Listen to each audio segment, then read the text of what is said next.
그러면 수업 시작해볼까요? 우리 어제가 아니라 지난주에 덜 나가서 오늘 아침도 조금 더 나가야 되는데 오늘은 그냥 테스트지 지난번에 줬던 거 한번 풀어보고 쌤한테 제출하라고 했지? 그래서 그 칸에 다 적어서 내야 돼요. 혹시 덜 적은 사람 있으면 조금 이따 마무리 수업 할 때 다 적고 쌤한테 내고 문제만 혼자 있죠. 자, 우리 문제 풀어봅시다.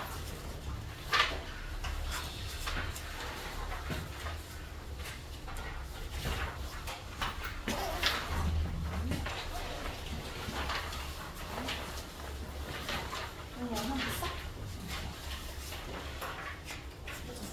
풀었어? 아, 뭐 있지?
완전하게 못해가지고 쌤이 약간 복습하는 차원에서 문제를 넣었는데 같이 한번 별표 문제는 같이 풀어봅시다.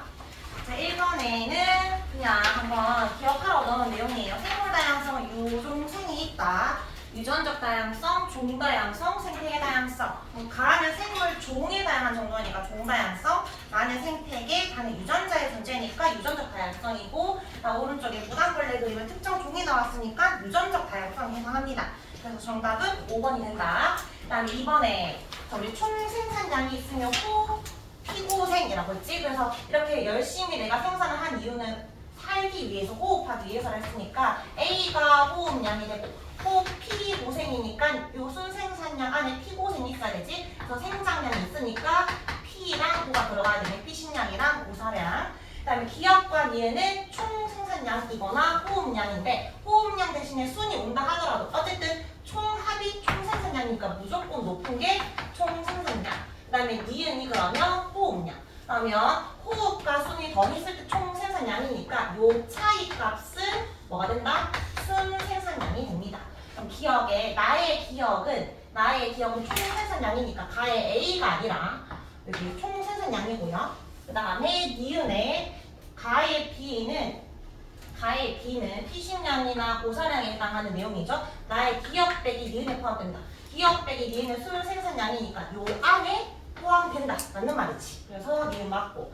그다음에 생체량분의 순생산량은 구간 1과 2 중에 구간 1은 이제 군집 초기에 해당되고 얘는 이제 거의 극상 후기에 해당하는 거지. 그러면 초기를 물었어. 1에서 가니까 그럼 초기에는 빠르게 생장을 해야 돼. 생장량이 크다라는 것은 순생산량 값이 큽니다. 근데 생체량은 유기물의 총량이지. 몸무게 같은 거 점점점 몸무게가 살이 찌는 거니까 아직은 어려서 생체량은 낮습니다. 그래서 구간 1이 크다가 맞죠. 그래서 니은 디귿 정답 5번이 됩니다. 그 다음에 뒷장에 자, 요 그래프 이제 가와 나중에 가는 나는 찾을 수 있지. 기억에는 뭐다? 총생산량이고 니은은 호흡량이다. 그 다음에 여기에서 에너지 양을 상대값이라 했으니까 에너지는 무조건 위로 갈수록 영양 관계가 이제 상위로 갈수록 에너지 값이 작아진다 했어요. 그러니까 생산자면 얘는 1차 소비자, 2차 소비자, 3차 소비자에 해당하는 값. 그 다음에 A의 에너지를 30%를 했으니까 지금 A의 에너지량이 6이지. 그럼 B가 얼마 가지고 있는지는 모르겠지만 B 중에 6을 가지고 왔는데 효율을 봤더니 30%더라 아는 거야. X 값을 구할 수 있겠죠? X분의 6 곱하기 100 했을 때 30이 되려면 X는 20이 나와야 돼. 그래서 요 A는 20. 에너지량 구했죠?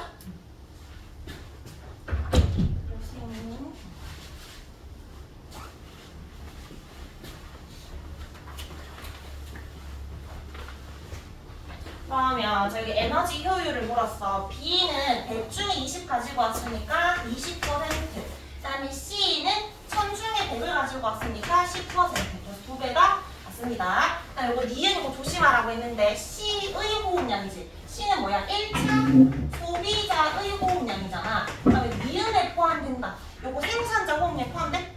호흡량이 아니라 요 차이인 순생산량 중에서 피고생 중에 피식량이 1차 소비자 섭식량이잖아. 여기에 해당되는 거라 생산자의 호흡과 1차 소비자 호흡은 다른 거라고 했어요. 얘는 틀렸고. 그다음에 순생산량은 아까도 했던 거지. 어디가 높다? 초기에 애들이 생장량이 높아서 순생산량도 같이 높습니다. 기억과 뒷 3번이 된다.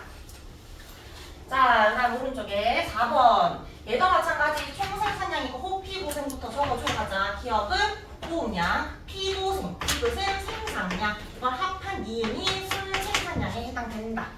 그 다음에 여기 생산자는 에너지 300이고 A랑 B가 A는 6이고 B는 얼마인지 몰라. 근데 여기 또 힌트가 하나 더 있죠. 1차 소비자의 에너지 효율은 10%다. 그러면 1차 소비자는 생산자에서 가지고 오는 건데 300분의 6은 10%가 안 되니까 10%가 되려면 300분의 30을 가지고 와야 되겠지. 그럼 여기에 해당되는 거네. 그럼 얘가 1차 소비자가 되고 A가 2차 소비자가 된다.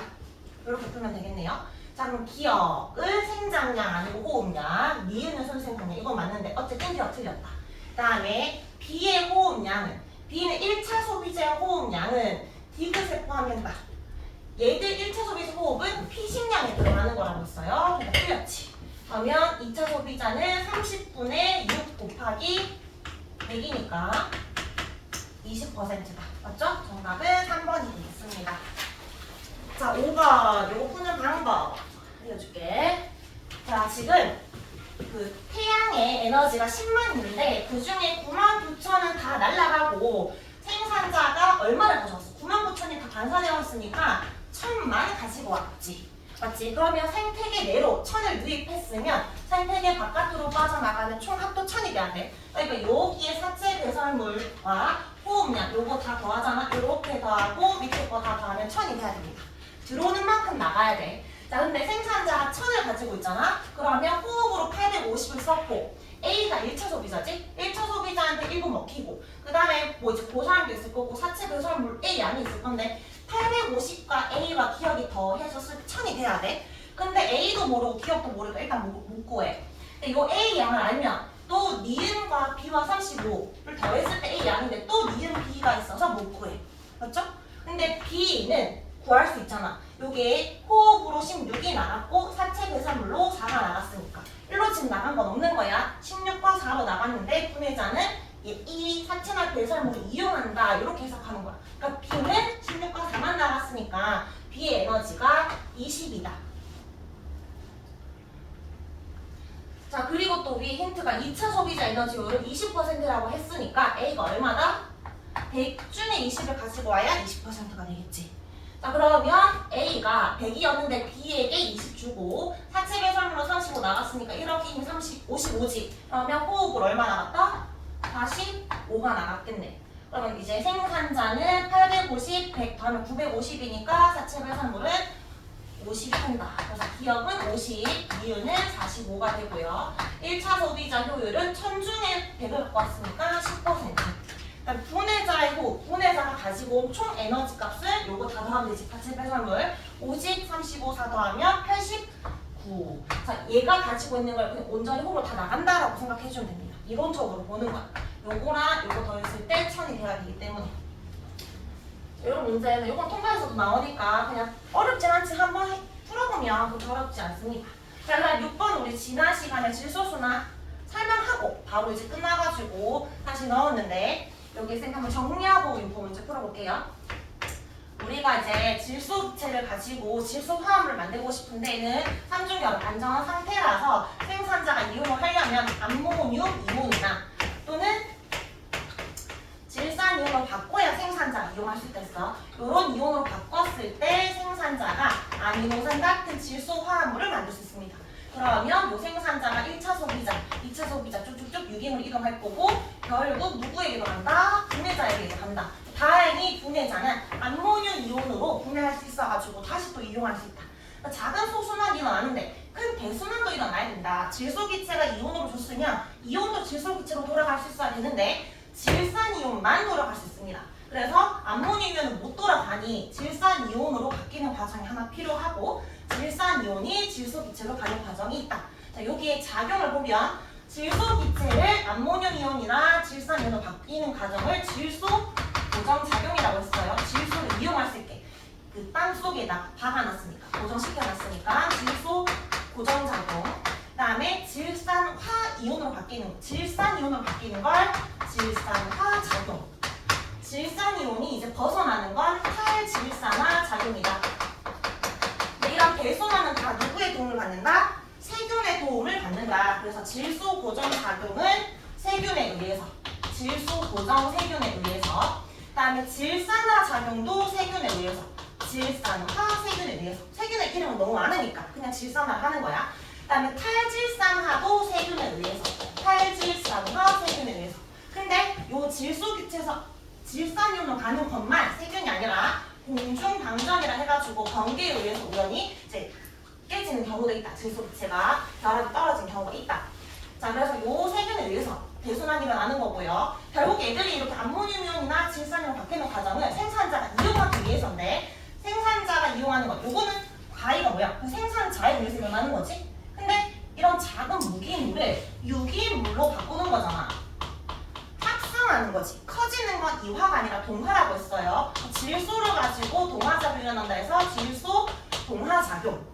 근데 생산자가 소비자 분해자에게 먹히고 다시 분해하지. 얘는 유기물에서 무기물로 분해하는데 작용의 이름은 따로 없다. 요 흐름을 지난 시간 설명했어요. 그러면 6번에 질소 기체를 이온으로 이용되는 과정은 질소 고정 작용이고요. 그다음에 암모늄 이온이든 질산 이온이든 아미노산, 질소 화합물이 만들어졌지. 그러면 나나 위에 있는 화살표 이런 건 질소 동화 작용이 되고, 그럼 아미노산을 다시 이온으로 분해시켜주는 건 작용 이름은 없는데 분해자에 의한 작용이니까 그냥 분해라고 적어줄게요. 그러면 기억, 가정, 가에서는 탈질산화 세균이 관여한다. 가는 질소 고정 작용이니까 질소 고정 세균이 관여하겠지. 틀렸고, 과정 나는 질소 동화고요. 다는 분해자에 의해 일어납니다. 정답은 5번이 된다. 자, 그러면 질소 동화 문제 조금 더 풀고 6층 마무리 해봅시다. 페이지 107쪽.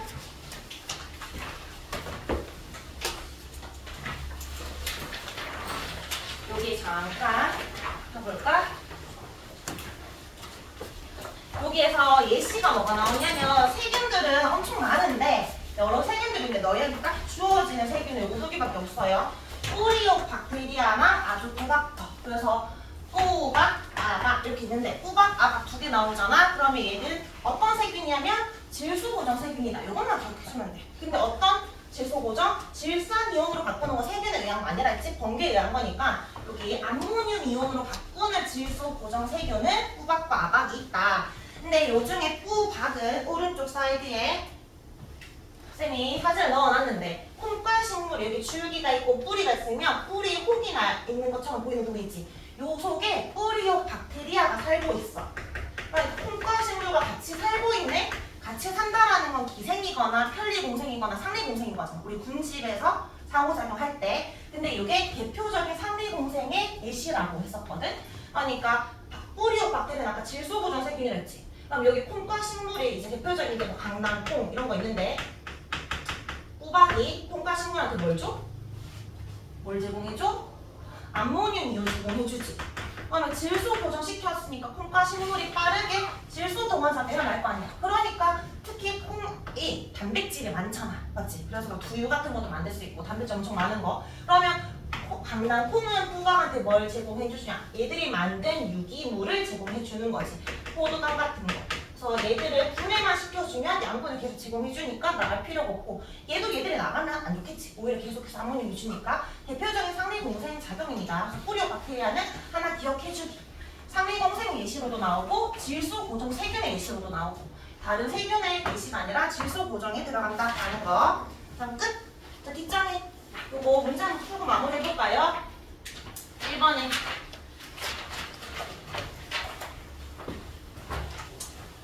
A, B, C 반격자. B부터 적으면 되겠네. B가 이온 이용하는 B가 생산자, 먹고 있는 A가 소비자, C가 이온으로 분해시켜주니까 분해자. 질산화 세균은 과정 어디에 해당돼? 질산 이온으로 가는 나에 해당된다. 그 다음에 꾸박과 아박이 있다. 요거는 질소 고정 세균이니까 가죠. 탈질산화는 답니다. 밑에 2번. 이거 아까 풀었던 문제예요.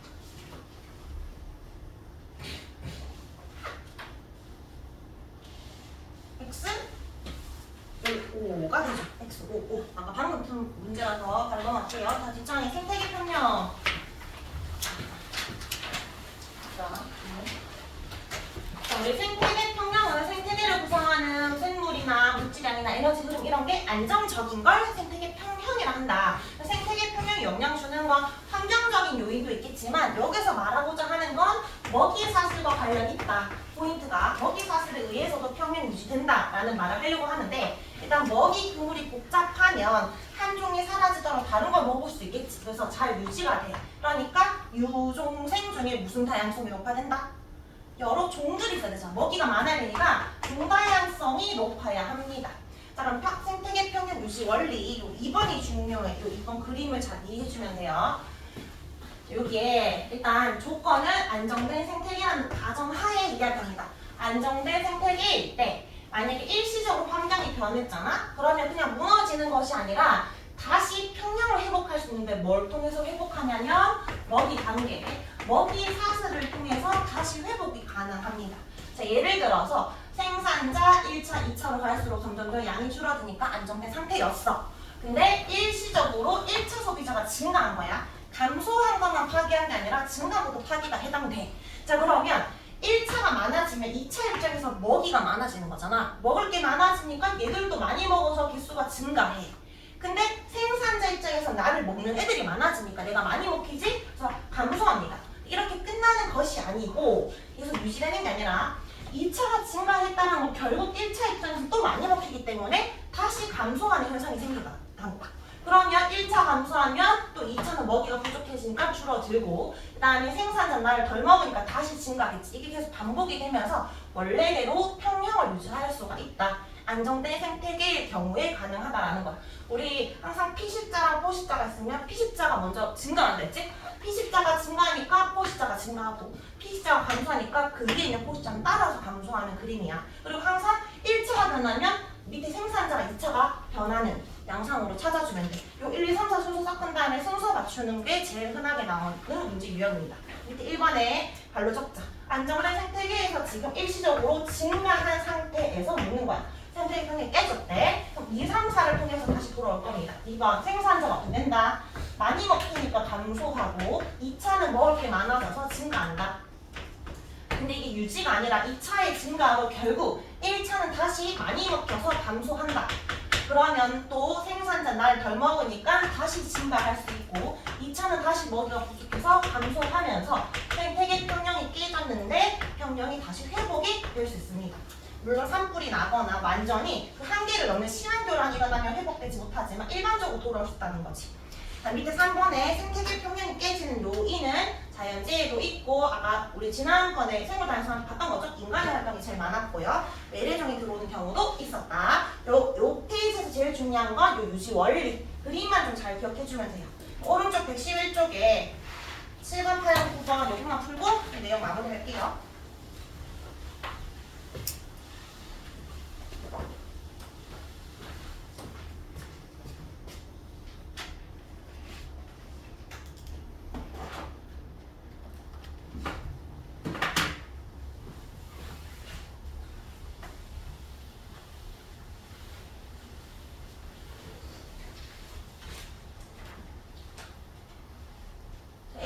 증가하면 일단 A는 무조건 아니야. B, C 중에 하나야. 근데 위에 2차가 따라 증가하는 B가 오고 그 다음에 A, C가 되겠죠. B, A, C. 8번은 안정적인 생태계는 급격히 변하지 않습니다. X. 그 다음에 9번은 1차가 감소하면 2차 따라 감소하겠지? O.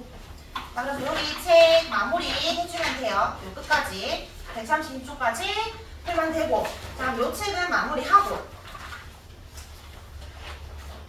3주 만에 끝냈네. 그 밑에 안경쌤, 그 생물쌤이 아직 오단 안 나갔는데 2주 만에 끝낼 거라 그래서 나 3주 만에 못 끝내서 오늘 뭐 하는데 진짜요? 2주 만에 해야겠다 이러더라고. 어쨌든 좀 밀렸는데 드디어 끝났고 이제 마지막입니다. 마지막 책 학원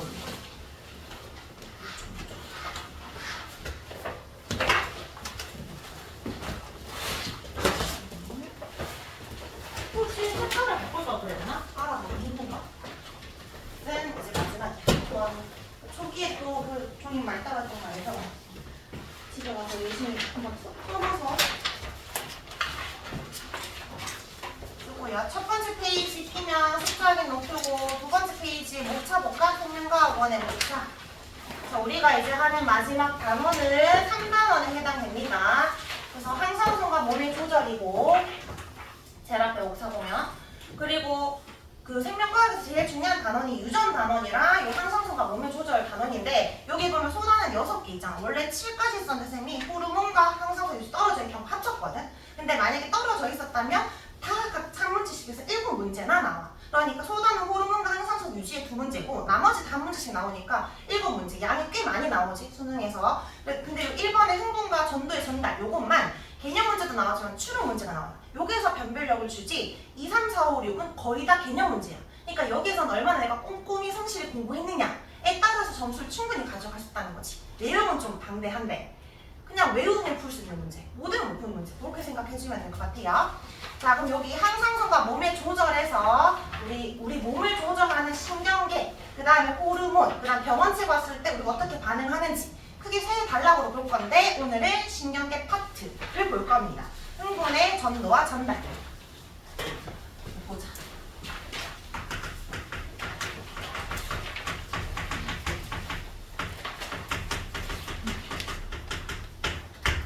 오늘 배울 내용이 첫 번째 1번에 신경계를 구성하는 구조적, 기능적 단위가 되는 신경세포에 대해서 배울 거거든.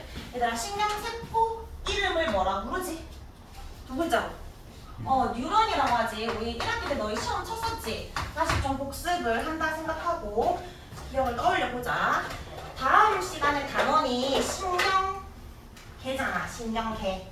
오늘은 흥분의 전도와 전달이고 다음 주에 신경계에 대해서 배울 건데 신경계라고 하면 신경들이 모여있는 하나의 기관계가 될 거 아니야? 우리가 이제 생명체 구성 단계할 때 했었지? 세포, 조직, 기관계니까 이 신경계가 되려면 신경세포들이 모여서 신경계가 된 거잖아.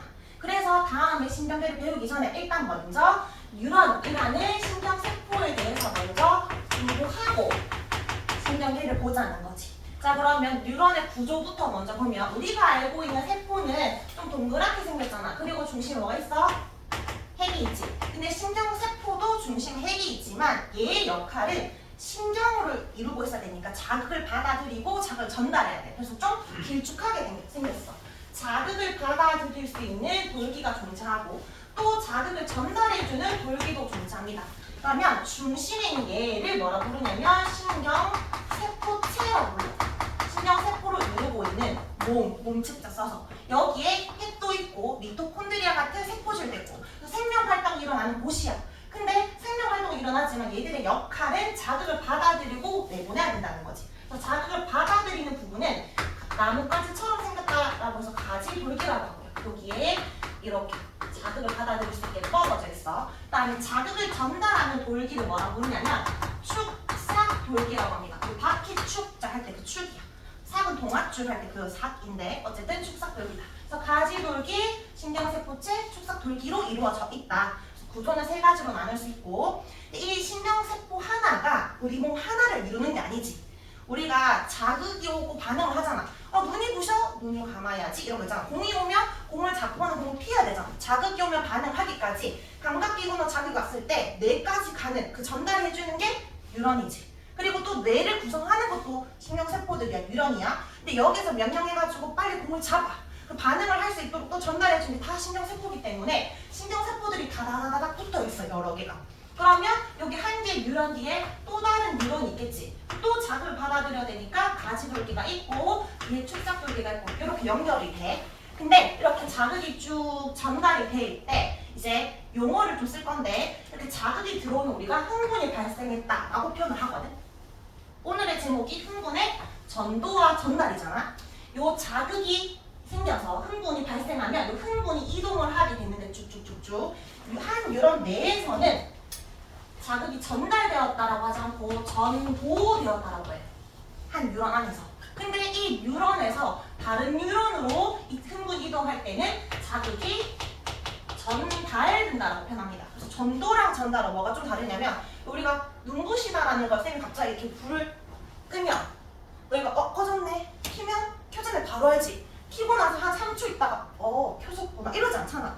자극이 뭔가 누군가 나를 때리면 바로 자극이 오잖아. 굉장히 자극이 빠르게 올 수 있는 이유는 이 뉴런 안에서 전기적인 신호로 우리 몸을 전달이 되는 거거든. 그래서 굉장히 빠른 거야. 그래서 전도의 개념은 전기적인 신호로 지릿지릿하면서 자극 이동이 되고 있어. 근데 이게 하나의 전선이라고 생각하면 돼, 뉴런이. 근데 아무리 뉴런이 빽빽하게 배열돼 있다 하더라도 세포랑 세포 사이에는 아주 작은 틈이 생길 수밖에 없잖아. 이 틈을 뭐라 부르지? 공부했죠? 냅스라고 부르지. 그러니까 마치 전기가 끊겨 있는 것 같은 거야. 그러니까 여기서 전기가 지릿 갔는데 잠깐 끊겼어. 그러면 어쩔 수 없이 전기적인 신호로 전달이 못하니까 축삭돌기 끝부분에 이 말단 부분에 신경전달 물질이 발생해. 그래서 그 물질이 발생하면 이 가지돌기 수용체가 있어서 그 자극을 받아. 그러면 다시 전기가 지릿하고 가는 거야. 그러면 전도와 전도 사이에는 화학 물질이 전달되는 과정이 있어요. 그래서 전달될 때는 화학 신호로 보냅니다. 그럼 너희가 생각했을 때 전도가 빠를 것 같아? 전달이 빠를 것 같아? 전도가 굉장히 빠르겠지. 전도되었다 잠깐 전달, 전도되었다 전달 이렇게 되는 거야. 근데 어쨌든 전달이 잠깐 중간 있더라도 우리는 굉장히 빠르게 간다. 왜냐면 1000분의 1초 만에 다다다다 가고 있으니까. 그래서 그런 흐름으로 가고 있다라고 생각하면 돼. 그래서 왜 막 너무너무 행복할 때 왜 우리 막 아드레날린 분비되고 뭐 세로토닌 이런 얘기하잖아. 도파민 분비된 거 다 이런 거 신경 전달 물질이고 되게 막 행복할 때 짜릿하다라고 하거나 뭐 누구 친구 좋아하는 친구 손잡고 막 찌릿찌릿했다 이런 게 문과적 감성이 아니라 실제 생물학적으로 표현할 수 있다는 거야. 장기적 신호로 가는 거니까. 자, 이렇게 전달이 됩니다. 자, 그러면 요 뉴런의 이제 그 기능을 좀 더 볼게요. 두 번째는 뉴런의 종류. 자, 선생님 자극이 있고 자극에 대한 반응을 해야 되는데 자극은 우리 몸에 어떤 기관으로 들어온다? 눈, 코, 뭐 혀, 피부 같은 감각 기관으로 자극이 들어오겠지. 그러면 눈을 감거나 이 시내처럼 아니면 공을 잡거나 이렇게 또 우리가 반응기, 운동기관이라고 하고 반응이라고 하는데 반응기관이 우리 몸이 움직이잖아. 쌤이 적듯이. 그러면 감각기관에서 반응기관을 연결해주는 뉴런들이 필요한데 이때 뉴런에 세 가지 종류가 있어. 첫 번째는 감각 뉴런, 그 다음에 두 번째가 연합 뉴런, 그리고 연합 뉴런이 운동 뉴런으로 보내줍니다. 운동 뉴런이 반응기관에 꽂혀서 반응하게 만들어. 자, 그러면 감각 뉴런, 연합 뉴런, 운동 뉴런은 이름에서 좀 느껴지듯이 감각 뉴런은 감각기관에 붙어있기 때문에 정보를 받아들여서 연합 뉴런에 줘. 연합 뉴런이 뇌나 척수를 이루고 있어. 우리 몸의 중축, 척수 뭔지 알지? 척추 뒤에 있는 신경탑을 말하는 거야. 여기에서 아 지금 눈이 부시구나, 얼른 뭐 피해 라든지 봄이 오고 있구나 어떤 정보를 받아들여서 명령을 하는 거야. 빨리 손으로 잡아 라는 명령을 하면 운동 뉴런이 반응기관 쪽으로 또 전달해주는 역할을 한다. 그래서 세 가지 뉴런이 있어요.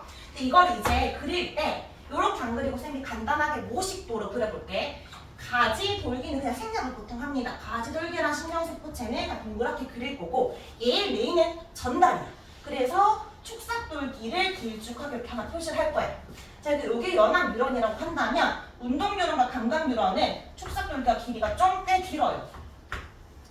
연합 뉴런은 길이가 길 필요가 없는 게 자극을 빨리 전달해주고자 하는 목적이 아니지? 명령해야 되니까 정보를 받아들이고 생각을 해야 되기 때문에 길 필요가 없지만 감각 뉴런이나 운동 뉴런은 빨리 자극을 전달하는 목적이 있다 보니까 축삭 돌기가 좀 길어. 근데 요 아까 전도랑 전달이 있을 때 전달은 축삭돌기 말단에서 또 다른 가지돌기를 간댔잖아. 수용체가 여기 있기 때문에 한 방향으로밖에 못 가거든. 반대 방향 못 가. 그러면 반드시 감각 뉴런에서 연합 뉴런, 운동 뉴런으로만 갈 수 있지 반대로 못 간단 말이야. 그것 때문에 너한테 문제를 물어봐. 뭐가 감각 뉴런이고 뭐가 운동 뉴런인지, 그리고 방향이 어디로 가는지. 근데 보면 감각과 운동이 지금 비슷하게 생겨서 둘 다 기잖아. 뭐가 뭔지 못 찾겠잖아. 그래서 감각뉴런이 좀 다르게 생겼어. 찾을 수 있도록. 감각뉴런은 신경세포체가 앞쪽에 안 있고 중심에 있어. 그럼 쌤 둘 다 축삭돌기예요? 그게 아니라 얘가 연합 뉴런이니까 여기가 축삭돌기겠지. 여기가 가지돌기고. 그래서 신경세포체가 중간에 있는 게 감각뉴런. 그 다음에 끝에 있으면 운동뉴런이다. 그렇게 찾아주면 돼. 그래서 이렇게 손으로 이동한다. 근데 보통 너희한테 왼쪽에서 오른쪽 가는 눈의 흐름이 편하니까 요거를 반대로 많이 묻겠지. 그래서 오른쪽에서 왼쪽 간다. 그렇게 대답해주면 돼. 그렇지 않죠? 자, 그리고 중학교 때는 감각 뉴런, 운동 뉴런이라는 말을 썼는데 생명과학 원에서는 좀 다른 용어를 씁니다. 감각 뉴런을 뭐라 부르냐면 도심성 뉴런이라고 불러. 여러 정보들을 감각기관에서 받아들여서 어디로 보내? 뇌나 촉수로 보내지. 정보를 모아주잖아. 불러 모은다라고 해서 무심성 뉴런이 중심으로 보내기도 하고. 근데 운동 뉴런의 중심에 있었던 뉴런들이 온몸에 퍼져나가지. 정보가 다시 퍼져나가니까 이걸 원심성 뉴런이라고 합니다. 저희 왜 그 중속 원운동 같은 공부할 때도 중심으로 끌어당기는 힘을 구심력이라 하잖아. 튕겨져 나가려고 하는 힘을 원심력이라 하잖아. 그것처럼 불러 모으는 건 구, 내보내는 건 원이야. 근데 이 구와 원이 좀 헷갈린다 하더라도 감각과 구심성 기억이고 운동 뉴런과 원심성은 이응이응이니까 매칭시키기 쉽겠지? 감각과 운동은 너희가 좀 이미 알고 있는 내용이니 이거를 기억, 구심성으로, 운동은 이응, 원심성으로 좀 기억해주면 된다. 알겠지? 자, 그리고 하나 더 설명을 좀 하면 이게 운동 뉴런과 감각 뉴런의 축삭돌기가 길기도 한데 자세히 보면 소세지처럼 뭔가 볼록볼록 튀어나 있거든. 축삭돌기에. 마치 전기 테이프가 말려져 있는 것처럼 감겨져 있는 모습이 있어.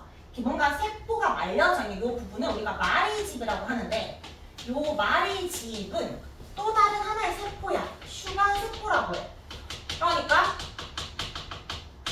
운동 뉴런 하나의 세포잖아. 이 세포에 또 다른 널찍한 세포가 또 말려져 있는 거야. 여러 개의 세포가 지금 동시에 존재하고 있는 상황이야.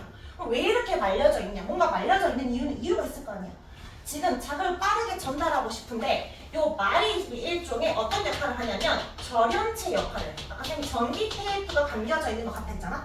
전기 테이프처럼 전기를 안 통하게 전기적 신호. 근데 아까 쌤이 전도는 전기적 신호로 굉장히 빠르게 가야 된다라고 했는데 전기 테이프가 막혀있으면 여기 안 가겠네요? 이동 못하는 거예요? 그게 아니라 여기에서 전기적 흐름이 있고 막혀있으니까 바로 건너뛰어서 여기에서 또 전기가 흐르고 또 건너뛰는 거야. 그러니까 바로 공중공중 건너뛰니까 일종의 그냥 전도가 아니라 도약 전도가 일어나서 속도가 굉장히 빨라지는 역할인 거지. 내가 굳이 다른 세포를 또 감아가지고 에너지를 썼잖아. 뭔가 쓴 이유는 더 효율적으로 만들기 위해서 쓰는 거지. 맞지? 그래서 더 속도가 빨라집니다. 그래서 이렇게 마리집이 있는 뉴런을 마리집 신경이라 하고 연합 뉴런은 마리집이 없어. 빨리 보낼 필요가 없으니까. 이런 건 우리가 소매가 없는 걸 민소매를 하지. 달팽이도 집이 없으면 민달팽이를 하지. 그런 건 민마리집 신경. 얘는 마리집이 있으니까 마리집 신경이라 합니다. 자, 요거 한 개만 더 하고 정리할게. 여기 마리집은 슈간세포라고 했잖아. 요거 슈간이라는 과학자가 발견해서 슈간세포거든. 근데 요 마리집이 없이 요 축삭돌기가 드러난 부분 있지? 노출된 부분? 요 노출된 부분은 랑비의 결절이라고 해. 결절은 마디야. 그 랑비는 뭐야? 과학자는 랑비에가 발견해서. 그러니까 만약에 쌤이 둘 다 발견했으면 이다경세포, 이다경 결절인데 다른 과학자가 발견해서 슈간세포, 랑비의 결절입니다. 알겠죠? 그래서 랑비의 결절 부분에만 전기적 신호가 전달이 돼서 마립신경은 속도가 빠르다. 그게 감각신경과 운동신경, 그러니까 구심성 뉴런과 원심성 뉴런의 마립집이 존재합니다. 자, 쌤이 설명하고 정리하고 갈게요. 왼쪽에 1번은 뉴런이고 2번의 표에 신경세포체는 핵이 있다. 가지돌기는 쌤이 진하게 글씨체에 적어놨지. 신호를 받아들인다. 축삭돌기는 신호를 전달한다. 근데 이 축삭돌기의 그림 보여? 소세지처럼 생긴 거 보여? 요걸 뭐라 한다? 슈반세포라 한다. 이렇게 슈반세포로 말려져 있으면 이걸 마리집이라고 부르고요. 마리집 밑에 갈로에는 절연체 역할한다 라고 적어주면 돼. 절연체.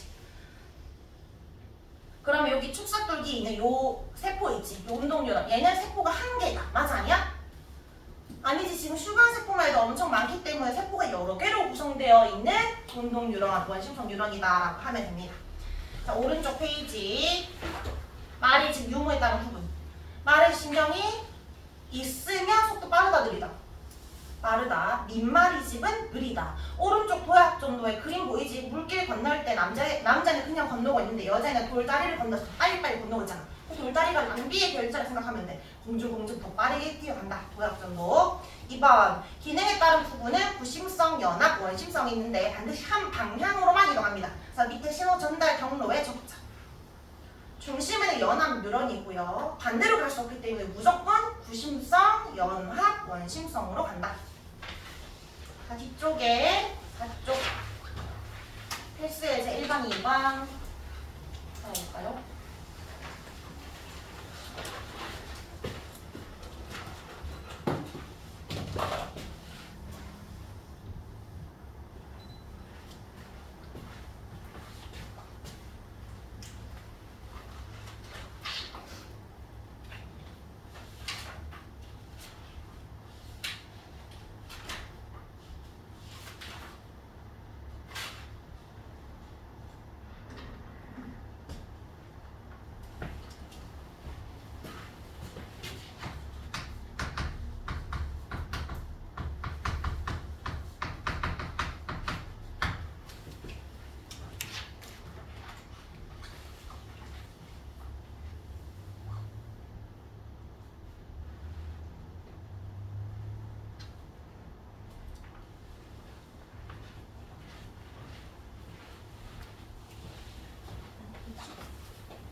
1번에 기역과 니은에서 기역은 피부고 니은은 근육세포를 의미하는데 그런 걸 몰라도 돼. 나가 일단 연합 뉴런이잖아. 그럼 가와 다 중에 가는 신경세포체가 중앙에 있네. 그럼 가가 구심성 뉴런이고 다가 원심성 뉴런이니까 가랑 붙어있는 기역이 감각기, 다랑 붙어있는 니은이 반응기 이렇게 적어주면 됩니다. 그 다음 2번에 가와 나는 가는 마리집 신경이고 나가 민마리집 신경이죠. 그리고 마리집 신경 확대했을 때 기역, 요 노출된 부분을 랑비의 결절을 하고 니은을 마리집이라 합니다. 또는 슈반세포라 한다. 그럼 기역에 나보다 가에서 해결수 많다. 맞지? 슈반세포 때문에. 그 다음에 니은을 구성하는 세포를 모르면 무슨 세포라 해야 돼? 세포는 슈반세포라 해야 됩니다.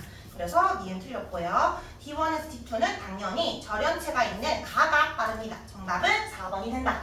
자, 그럼 지금까지는 오늘의 이제 핵심 내용을 하기 위해서 기본 개념을 받고 자, 6쪽을 보면 흥분 전도 이게 좀 중요한데 2교시에 쭉 하기 전에 잠깐 알고 가야 될 내용들을 좀 설명할게요.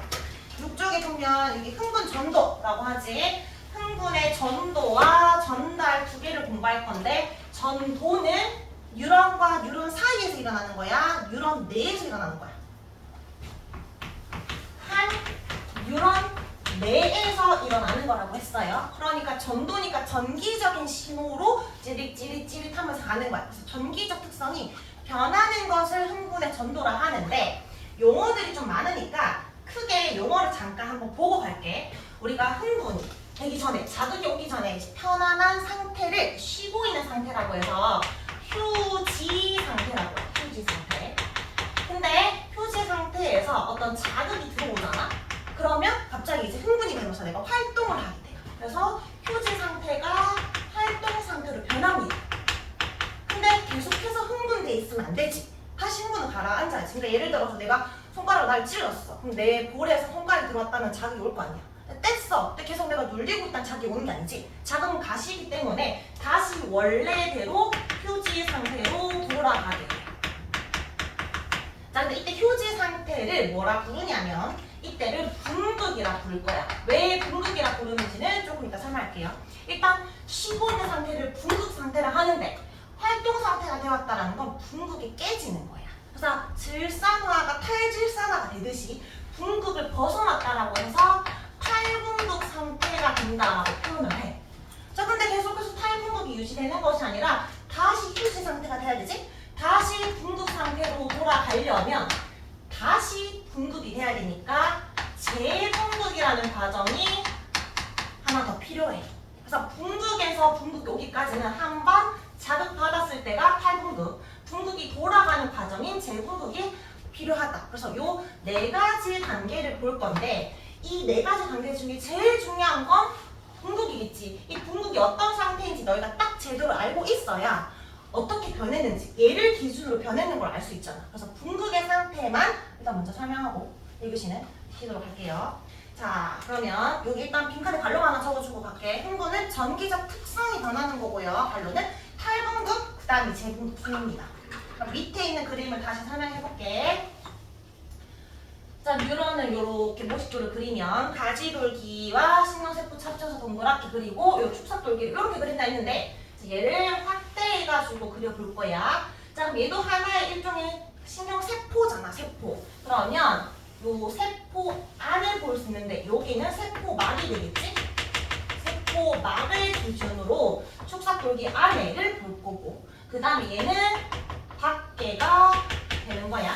그러니까 요 부분, 요 밖에가 요게 해당하는 거라 생각하면 돼. 그래서 뭐 이렇게 축삭돌기가 이렇게 길쭉하게 있잖아. 이렇게. 그러면 축삭돌기 길쭉하게 있으면 김밥 써는 모양이 아니라 요렇게 자른 거야. 나머지 하나 다 보이게, 뭐 하나 다 보이게. 그 단면을 지금 보려고 하는 거야. 그럼 요 세포 안에와 밖에 어떤 상태냐면 지금 분극이라 했잖아. 극이 분리되어 있거든. 우리 몸에도 미세한 전류가 흐르고 있는데 안쪽은 마이너스 전하를 띠고 있고 바깥쪽에는 플러스 전하를 띠고 있어. 그러니까 극이 분리되어 있는 상태로 분극 상태를 합니다. 그러니까 여기에 미세 전극을 여기 안쪽에도 꽂고 바깥쪽에도 꽂아. 그리고 그 차이 값을 보고 싶어서 전압계를 걸어줍니다. 그 전압계를 측정했더니 자, 바깥을 기준으로 안쪽이 얼마만큼의 마이너스인지를 확인해봤어. 그러니까 우리가 체온을 잴 때 바깥에 체온을 재는 게 아니라 바깥에서 안쪽으로 내 귓구멍 안에다가 체온계를 재듯이 밖에를 뒤주는 안쪽의 값이 얼마인지 우리 궁금한 거야. 이 세포 안의 값이. 근데 봤더니 얼마나 마이너스냐면 마이너스 70mV 값을 가져가라는 거지. 이게 절대적인 값이 아니라 상대적인 거야. 밖에보다 안쪽이 마이너스 70이라고. 예를 들면 바깥에가 90이고 안쪽이 20이면 안쪽이 상대적으로 70 더 아래쪽이잖아. 그러니까 마이너스 70mV다. 상대적인 값을 가지고 있다. 그런 의미야. 평상시에 쉬고 있을 때. 그럼 이건 전기적인 위치 에너지 차이라고 해서 이걸 전위라고 하는데 전기적인 위치 에너지 차이. 근데 이거 쉬고 있을 때의 전이라서 이걸 휴지 전이라고 불러. 사실 이거는 휴지 전이, 활동 전이, 휴지 전이로 간다 이런 의미거든. 휴지 전일 때는 마이너스 70mV입니다. 그러면 왜 안쪽이 마이너스 70이냐? 왜 안쪽이 마이너스 값을 가지냐를 이해해야겠지? 자, 그럼 마이너스인 이유는 세 가지가 있어. 안쪽이 마이너스인 이유는 얘들아 이해만 하면 돼. 쌤말 이해만 되면 돼. 근데 너희가 외워야 되는 건데 결과 안쪽이 마이너스라는 건 외워야 돼. 알겠죠? 그래서 그냥 안마로 외우면 돼. 우리가 쉬고 있는 편안한 상태는 안마 받고 있는 상태. 안쪽이 마이너스가 편안한 상태다. 알겠죠? 첫 번째 안쪽이 마이너스인 이유는 단백질을 쌤이 설명할 건데 단백질이 4가지 단백질이 있어. 근데 여기 막에 있는 단백질이 3개가 있고요. 물론 엄청 많지만 이 흥분에서 필요한 단백질 4개만 설명할 거야. 그 다음에 이 축석 돌기 안에 세포 안에 있는 단백질도 있어. 근데 세포 안에 있는 단백질은 마이너스 음전화를 띠고 있는 단백질들이 둥둥 떠다녀. 그러니까 일단 이 마이너스를 띠고 있으니까 안쪽이 마이너스 값을 가지겠지. 첫 번째 이유는 막단백질이 있는데 막의 안쪽에 존재하는 막단백질이 음전화를 띠니까 안쪽이 마이너스 값을 가집니다. 이게 가장 큰 이유고, 자, 두 번째는 자, 요거 단백질, 막에 존재하는 단백질을 좀 설명을 해야 되는데 요거 2개는 통로 단백질이야. 그냥 언제든지 문을 열어주는 단백질. 그 다음에 오른쪽에 얘는 수송 단백질이야. 그러니까 잘 이해만 해봐. 여기에 오늘 이온을 2개 이온을 설명할 건데 나트륨 이온이랑 칼륨 이온을 설명할 거야. 근데 나트륨 이온은 밖에가 세포 밖에 좀 많아. 물론 안에도 있지만 밖에가 훨씬 많은 상태야. 그 다음에 칼륨 이온은 색깔을 좀 구분하기 위해서 칼륨 이온은 늘 안에가 많아. 밖에는 조금 있고. 그럼 항상 우리가 자연적인 상태에서 농도 평형을 이루고 싶잖아. 그러면 나트륨 이온은 안으로 들어오고 싶지. 확산되고 싶으니까. 칼륨 이온은 바깥으로 나가고 싶어. 그래서 이 통로 단백질이 문을 열어주면 언제든지 계속 들어오고 나가고 하는 그런 하고 싶은 상태라고 생각하면 돼. 그래서 이 통로 단백질의 왼쪽이 첫 번째 통로 단백질은 나트륨 전용 통로 단백질이야. 나트륨이 들어올 수 있도록 문을 열어주는 거. 나중에 이제 너희가 세포막 구조를 통합과학이나 생통합 배우겠지만 이 세포막에는 인지질로 이루어져 있어서 이온을 싫어하거든. 이온은 무조건 단백질로만 들어갈 수밖에 없어요. 일로 못 들어갑니다. 나트륨 전용 단백질. 그럼 얘는 칼륨 전용 단백질. 평상시는 문이 닫혀 있어. 그러니까 못 들어오고 있다 했지? 근데 칼륨 통로 단백질은 약간 좀 모자라가지고 문이 살짝 열려 있어. 빼꼼히. 그러면 칼륨이 여기가 안쪽이 많으니까 조금씩 새어 나가겠지. 양이온이 4개였는데 칼륨이 일부 조금 나가면 위에가 더 플러스가 되잖아. 그럼 상대적으로 안쪽이 또 마이너스가 되겠지. 그런 이유로 안쪽이 마이너스입니다. 칼륨 통로 단백질이라는 게 있는데 칼륨 통로가 일부 열려있기 때문에 안쪽이 마이너스야. 빼꼼 열려있는 건 아니고 원래는 칼륨 단백질 한 100개가 있으면 그 중에 한두 개가 완전히 열려있는 상태야. 일부 조금씩 나가고 있다. 이런 이유. 자, 여기 1번, 2번이 중요한 거고 3번은 교육 과정은 아닌데 어차피 내용을 이해해야 되니까 설명을 할게요. 자, 3번은 뭐냐면 요 수송 단백질은 통로 단백질이랑 다르게 얘들은 지금 문이 열리잖아? 언제든지 들어오고 나간다 했지? 그냥 에너지 소모 없어. 확산이니까. 근데 자극이 들어오면 조금 이따 나트륨도 확 열릴 거거든? 칼륨도 확 열릴 거야. 그러면 나트륨 우르르 들어오겠지. 칼륨이 열리는 날에는 우르르 나갈 거 아니야. 근데 우리 몸은 항상 밖에 나트륨이 많아야 되고 안에는 칼륨이 많아야 돼. 이걸 유지를 해야 돼. 그러면 확산돼 버리면 농도가 평형이 되니까 안 된단 말이야. 그래서 수송 단백질은 에너지를 써서 ATP를 소모해서 얘를 나트륨을 바깥으로 끌어보내버려. 그리고 칼륨은 안으로 다시 데리고 와. 자, 이렇게 쓰면 나트륨은 위로 퍼나르고 칼륨은 안으로 다시 퍼나르는 거야. 계속해서 나트륨은 바깥에가 많고 칼륨은 안이 많아질 수 있게. 그냥 이것만 설명합니다, 원래는. 근데 이제 엄밀히 말하면 나트륨은 3개를 내보내고 칼륨은 2개를 안으로 데리고 와. 그러니까 양이온을 위에 바깥에 3개 내보내고 안쪽은 2개를 내보내니까 또 바깥에가 양이 더 많아지지. 또 상대적으로 플러스 값이니 안쪽은 또 마이너스 값이 나와. 그래서 나트륨, 칼륨, 펌프 단백질, 펌프질 안에 요 수송 단백질이 있는데 밖으로 3개 보내고 안으로 2개 보내다 보니 또 마이너스 값을 가진다. 이 개수 사실 몰라도 돼. 그냥 안쪽이 마이너스인 건 요것만 생각하면 돼. 막단백질이 마이너스 값을 가지고 있어서 마이너스다라는 거. 안쪽이 마이너스인 게 편안한 상태. 이게 원래 늘 편안한 상태야. 알겠지? 너희는 지금 졸리거나 아무것도 안 하고 있으면 너희는 안쪽이 지금 마이너스 상태라고 생각하면 돼. 이제 여기서 나트륨, 칼륨은 그냥 확산되는 거고 얘들은 뭐 하는 거다?